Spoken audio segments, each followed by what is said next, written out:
여러분 안녕하세요. 오늘 이 시간 여러분과 함께 저는 우리가 살면서 누구나 이런 질문 몇 번씩은 혼잣말처럼 하면서 살게 되는 것 같은데요. 사는 게 뭔지 이야기 좀 해보려고 하는데요. 대개 또 이런 생각은 우리가 살면서 힘들고 지치고 또 답답하고 때로는 뭔가가 좀 우리 성에 차지 않을 때 이런 말을 주로 하게 되는 것 같습니다.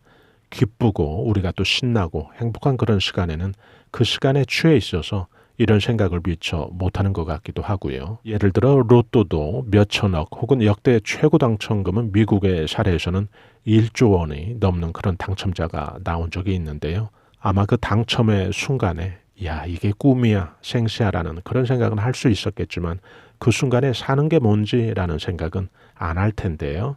제가 좀 추측을 해보면 고액 로또 당첨자들도 당첨금을 만약에 탕진하고 결과가 안 좋게 인생이 전개가 될 때는 꼭 그들도 아마 이런 생각을 하지 않을까 싶습니다. 이 사는 게 뭔지라고 말이죠. 동물원에 있는 그 판다 곰이 한 번도 출산 경험이 없는 그런 판다 곰이요.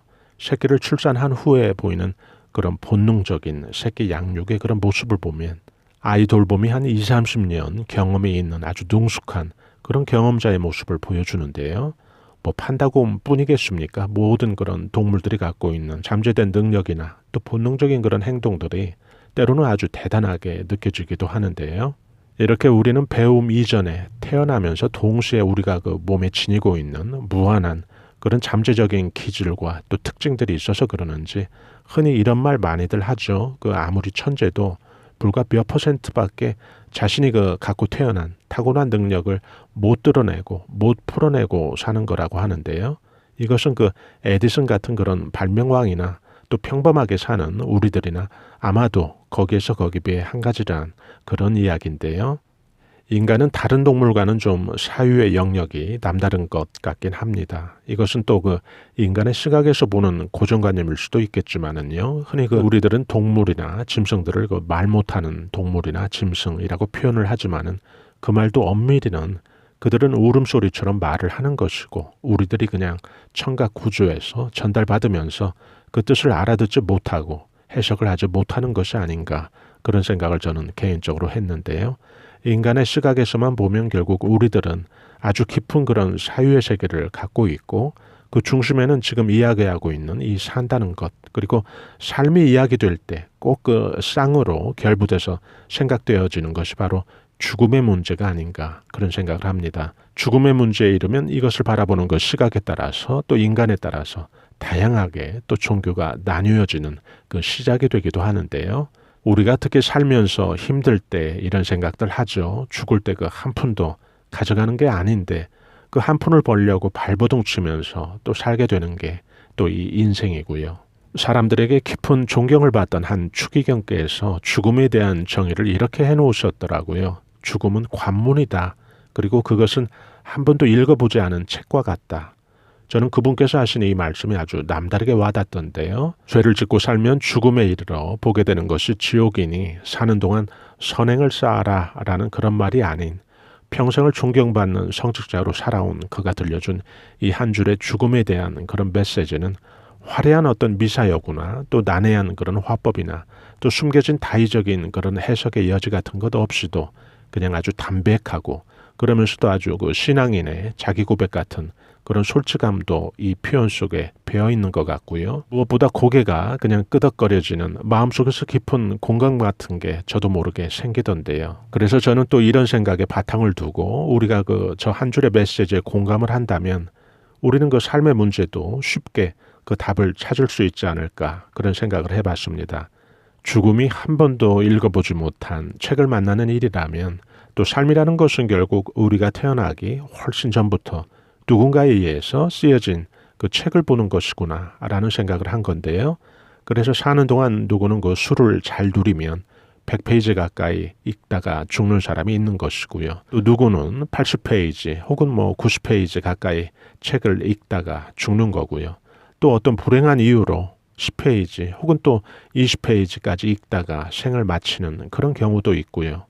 그리고 우리는 지금 페이지에서 항상 그 다음 페이지의 내용이 미리 좀 궁금해서 까치발로 담장 안에 그 소녀들의 널뛰기를 엿보던 그런 소년의 심정으로 운세 정보라든지 혹은 뭐 미래에 대한 벌어질 일들에 대한 호기심을 우리가 갖고 사는 게 아닌가 그런 생각을 해봤는데요.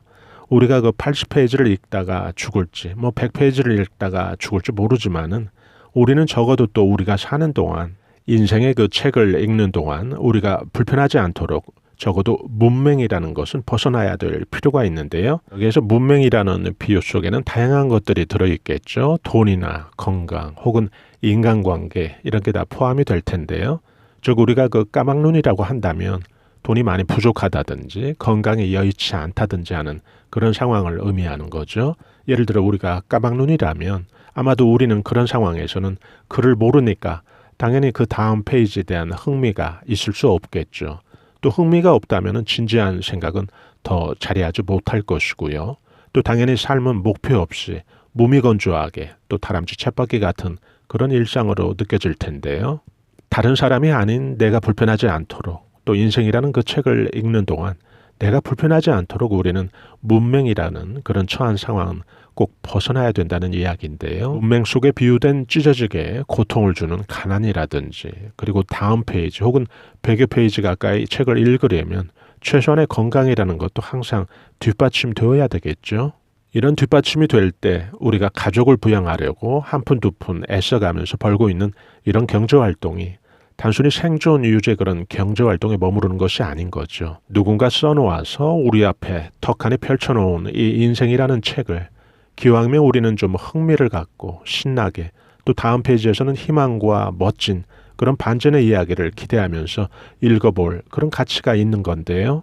인간이 만물의 영장이라고는 하지만은 오히려 말 못하는 그런 동물들은 이미 자신들의 그런 지혜로 그들은 또 그들 앞에 펼쳐진 그들의 책을 아주 능숙하게 읽고 있는 것이 아닌가 그런 생각을 하게 되는데요. 여러분들은 또 지금 어떠한 심정이신가요? 여러분들 앞에 펼쳐진 그 인생의 책을 대하는 또 여러분들의 심정도 궁금해지는데요. 만약에 다음 페이지에 대한 흥미를 잃어버린 그런 분이 계시다면 저는 그런 분께 꼭 이 말씀을 드리고 싶은데요. 남아있는 페이지의 그 멋진 또 극적인 반전을 만드는 것은 오늘 여러분들의 남다른 어떤 의지나 땀방울들이다라는 그런 생각을 저는 합니다. 누군가 써놓아서 큰 뼈대는 설계가 되어 있는 그런 책일 수 있지만은 세부적으로 세세하게 만들어가고 또 이야기를 붙이고 또 살을 붙여서 그 책이 지루한 책이 되지 않고 벌써 다음 페이지가 기대되는 설레임을 주는 그런 책으로 만드는 것은 결국 바로 여러분들의 손끝에서 심장에서 여러분들의 눈빛에서 나오는 거라고 생각을 저는 합니다. 이 영상을 들어주시는 여러분들 한 분 한 분마다 잘 준비하셔서 100페이지 아니 요즘은 자기관리 잘하면 충분히 100세 넘게도 산다고 하는 시대니까요. 100페이지 넘게 재밌게 여러분들 앞에 펼쳐진 인생이라는 책을 읽는 멋진 그런 주인공들이 되시길 바랍니다. 오늘은 김수환 추기경께서 남긴 죽음은 관문이다. 한 번도 읽어보지 않은 책과 같다라는 이 말씀을 가지고 여러분들과 함께 잠시 생각을 나누어 봤습니다. 저희 감성 수초와TV에서는 실버 세대들과 중년 세대들의 자기개발과 감성 충전을 위한 다양한 정보들을 올려드리고 있는데요. 좋아요와 구독으로 또 이런 정보들을 실시간 무료로 여러분들께서 편리하게 받아보실 수 있으니까요. 저희는 다음에 더 나은 영상으로 여러분들 다시 찾아뵙겠습니다. 대단히 감사합니다. 여러분 안녕히 계세요.